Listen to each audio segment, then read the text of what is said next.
Dar Chapter 9, Dark of the Moon. While Dar waited for the initiation ceremony, he never stopped thinking about the stranger and his spear thrower.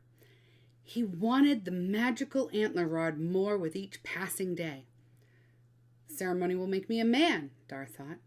The spear thrower will make me a magnificent hunter. After the ceremony, he would be able to do what he wanted without his uncle's permission. He would go to the stranger's camp to make the trade he had refused in the pine forest. After the morning meal, Dar and Bowen were sent to a lookout post high above the valley floor to watch for reindeer herds that would soon enter the valley in search of spring grasses. They could see no clouds of dust in the distance and returned to camp. In the afternoon, all the boys went spearfishing in the river. The fish were wily, and Bowen speared the only salmon caught. That night, Dar could find no moon when he searched the sky. He felt the hair on the back of his neck rise. The ceremony was upon him. Later in the tent, anxious in his sleep robe, Dar got up and went outside to look again. It was the dark of the moon. When Dar returned to the tent, he could tell by his uncle's breathing that he was awake. Dar went over to Keenock to tell him the moon had disappeared. Before Dar could speak, Keenock said, "I know. Are you ready, Dar?" "I think so, Uncle," Dar said in a low voice, and returned to his bedding. Dar spent a fitful night twisting and turning. In a dream, he saw himself as a younger boy watching a strange animal by moonlight. It had the belly of a pregnant mare, the legs of a lion, and two straight, long horns that jutted forward from its forehead. The creature bit off and swallowed a sliver of the moon, then turned to Dar with its mouth open. Dar awoke, covered with sweat. He could tell by the pale color of the tent skin that it was close to sunrise. Dar got up and went to the fire pit. He made his last morning fire slowly and with great care.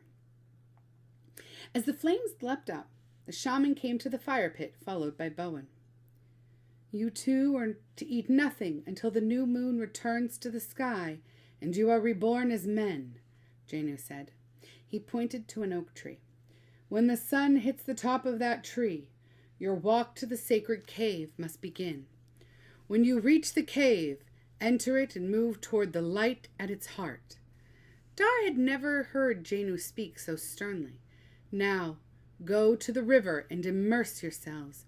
The water will cleanse you of your childhood." The shaman turned and left them. Bowen led the way to the river at a fast pace. Over his shoulder, he called out to Dar, "Hurry up! This is the first step of our initiation ceremony." Dar walked faster, but stopped when he saw small ice chunks floating in the river. "Bowen, we're going to freeze in this water." "Come on, Dar," Bowen said, already taking off his tunic and boots. "It's what we have to do."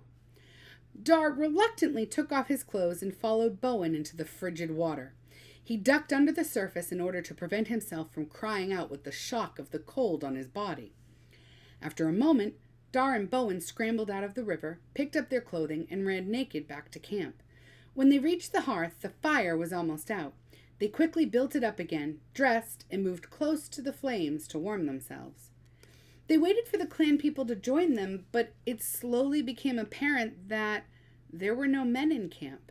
Mora and the other women were silent as they prepared the morning meal for themselves and the children. He and Bowen would receive no food. Dar's grandmother would not even look at him as she went about her work. This was a day for the men of the clan. A few of the children started a game of play hunt around the hearth after they'd eaten, pretending to stalk a woolly rhinoceros.